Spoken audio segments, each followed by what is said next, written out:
All right, Lauren. So you are just nailing exactly what you said you were going to do for for this series, for this image.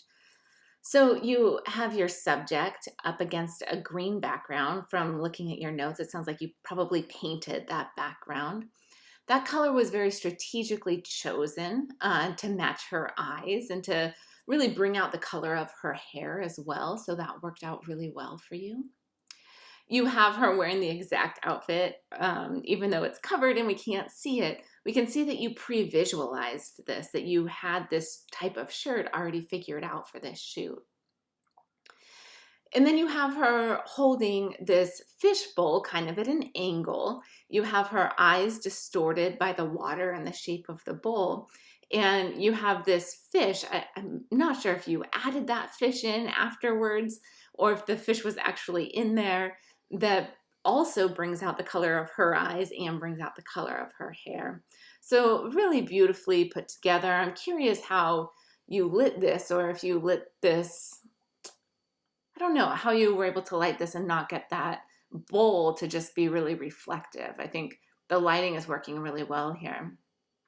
The one thing that throws me off a little bit are the freckles on her hands, which I'm always so drawn to freckles, but I keep looking there and thinking that like there's a texture on her that's not there.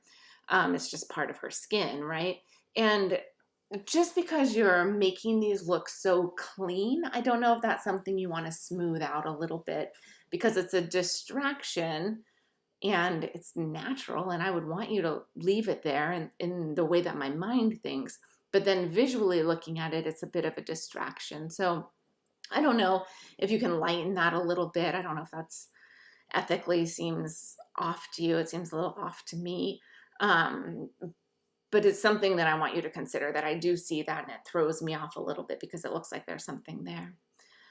You're also a little bit tight on the bottom, and it doesn't really bother me because there's some tightness on the top as well. The crop in on the bottom feels a little bit closer than I'd like it to be, but the crop on the top is creating this fun tension in the image. So just be aware of that as you're moving through these images. Um, yeah, I'm thrilled with this image. I think this is gonna work great. And the way that your little project board that you made, which is also really fun to look at, we can see how planned out you are with all of this and how it's going to come together. It sounds like that's not your normal mode of working. And I worked with Michael Kenna for a while, and he was quoting someone else, but they um, like equated pre-visualization to constipation, that it just like it stifles some people, that they just can't work in that way. So it's great to see that normally you would work in a more organic way, but now you are working in a more pre-visualized, regimented way, and that you can succeed in both of those. That's a challenge, and that's great to see. So we can see all of the elements of these that you brought into your image. You talked about this possibly not wanting to use the camera as a distortion. And what I find different about the camera than the magnifying glass or the bubble or the fishbowl is that it's not really distorting the way that we're seeing the subject. We're seeing them, and maybe it's because we're photographers, in a way that's familiar to us. Um, but it's not familiar to everyone. So it is a little bit of a distortion, but it's not changing the shape of her body or changing the shape of her face in any way. So that's where there's a little bit of a rub there for me, and that's something I would want you to consider. I threw out some other ideas. I don't know if any of those would work for you, or if any of those make you think of something else that would work for you. But we can keep going back and forth and see if there's anything that jumps out at you. Um, Bill Brandt, I think all of his work was done just using the lens and the distortion there. I'm trying to think of the photographer that was around that time that was using like funhouse mirrors.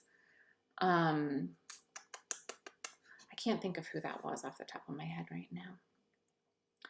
All right, but you have a mirror that you're using here, the magnifying glass here, and then you needed one more for this image. And yeah, I threw out some ideas there. You say lollipop. I wonder what that's relating to. Indian sunset. I'm not sure what that's relating to. Venus teal. Maybe it's just the color that you're looking at. Okay, that's probably what we're talking about, the color that you're looking at. So, yeah, how to distort that image. I think there's a lot of options for you right now, and you're just going to have to play through a few and see what works for you. I think a vase with flowers could be kind of similar to the fish bowl and be more organic shape, and have something more organic in it. If you added flowers as well, that could work really well for you. All right, I'm excited for this project, and if you would give me permission, I'd love to use this mood board that you've created in future classes. So let me know if I can get the okay on that from you.